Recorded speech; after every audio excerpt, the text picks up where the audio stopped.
මේ තියෙන යාළුවනේ ඕන් තියෙනවා මගේ යකඩ හීනේ. හැබැයි කරගත් එක. බලන්න ලස්සනද කියලා. මේක වැගන්නාර් එක. ඉන්දියන් වැගන්නාර් එක. මොකද ඉතින් ජපන් වැගන්නාරයක් ගන්න තරම් හැකියාවක් නැහැනේ. ලක්ෂ 60න් උඩ කියනවනේ අඩුම එක.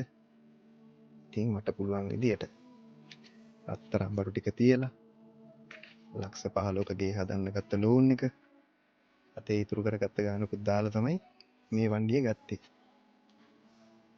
බලන්න කොච්චර මහන්සියලා දුක් විඳලා හම්බ කරපු සල්ලි ලෝන් වලට ගෙවනවා වාරික ගෙවනවා. බලන්න ඔගොල්ලෝ තුනම් දෙන්න. බලන්න මගේ වාහනේ. ඉතින් ජපන් වාහනේටදී මේකේ වෙනස තියෙන්නේ මේක මැනුවල් එකක්. නැත්තම් ඔක්කොම ඇතුලේ ඉඩ කඩ ඔක්කොම හැමදේම ජපන් වාහනේ වගේම තමයි. තේනවද යාළුවනේ? අපි අපේ ජීවිතේ හීන සම්පූර්ණ කරගෙන එකින් කයිටු කරගන්න ගියොත් කරගන්න දෙන්නේ නැහැ කවදාවත්. ඒ නිසා පුළුවන් විදියට තියෙන්නේ. ඕගොල්ලන්ට පේනවා ඇති. මේ තියෙන්නේ මගේ ගෙදර. තාම සම්පූර්ණ කරලත් නැහැ. ඔය පේනවා. තට්ටු දෙකට ප්ලෑන් කරා. ඉතින් තට්ටු දෙකට ගේ හදලා වාහනයක් ගන්න ගියොත් මොකද වෙන්නේ? කවදාවත් වාහනයක් ගන්න වෙන්නේ නැහැ. යකඩ හීනේ බෑ කරගන්න වෙන්නේ. ඒ නිසා මම ගත්ත තීරණය තමයි මේක ඉතින් අවුරුද්දක් විතර හරි පාවිච්චි කරන ආසාවට. පාවිච්චි කරලා ඊට පස්සේ බලමු මොකද වෙන්නේ කියලා. හදිසියකට විකුණ ගන්න උනත් පුළුවන්. මම ලීසින් නෙමෙයි ලෝන් එකක් දාලා ගත්තේ. එතකොට හදිසියකට විකුණ ගන්නත් පුළුවන්. ගේ හදා ගන්න හිතුණු ගේ හදා ගන්නවා. බලන්න යාළුවනේ. ගේට්ටුවක්වත් නැහැ තාම හරියට.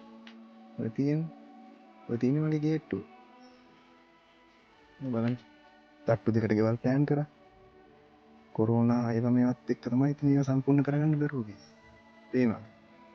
තට්ටු දෙකට ප්ලෑන් කරලා තනි තට්ටුව හදාගත්තා. එහෙනම් ඉතින් යාළුවනේ මම මේ වාහනේ ඉස්සරහට ඔයගලන්ට තව වීඩියෝස් කීපයක් අරගෙන එන්නම්. මොකද මට හරි සතුටුයි ඉතින් මේ වාහනේ අරගන්න පුළුවන් වෙච්ච එක ගැන. ඔයගලන්ට මම මේකේ ඩ්‍රයිව් කරන ගමන් වීඩියෝ එකක් අරන් එන්න. තව ඉතින් පුළුවන් විදියට මේ බලලා වාහනේ යන්නේ නැකොට ඒ ගන්න වීඩියෝස් එක මම ඔයගලන්ට බලන්න සලස්සන්න. ඉතින් මට උදව්වක් විදියට ඔයගොල්ලෝ ලයික් කරන්න. මගේ වීඩියෝ එක හොඳ නම් කමෙන්ට් කරන්න. හොඳද නරකද කිසි ප්‍රශ්නයක් නැහැ. ඔයගොල්ලන්ගේ කමෙන්ට් කරන්න, ලයික් කරන්න, කමෙන්ට් කරන්න, සබ්ස්ක්‍රයිබ් කරලා පොඩි සපෝට් එකක් දෙන්න මගේ YouTube channel එක කොහොමද ඒක කියන එකට. එහෙනම් යාළුවනේ බොහොම ස්තුතියි. ඔයගොල්ලන්ගේ කාලය කැප කරගෙන මගේ වීඩියෝ එක බලුවට. ඉදිරියට තව වීඩියෝ මම අරගෙන බලන්න. එහෙනම් සියලු දෙනාටම ජය වේවා.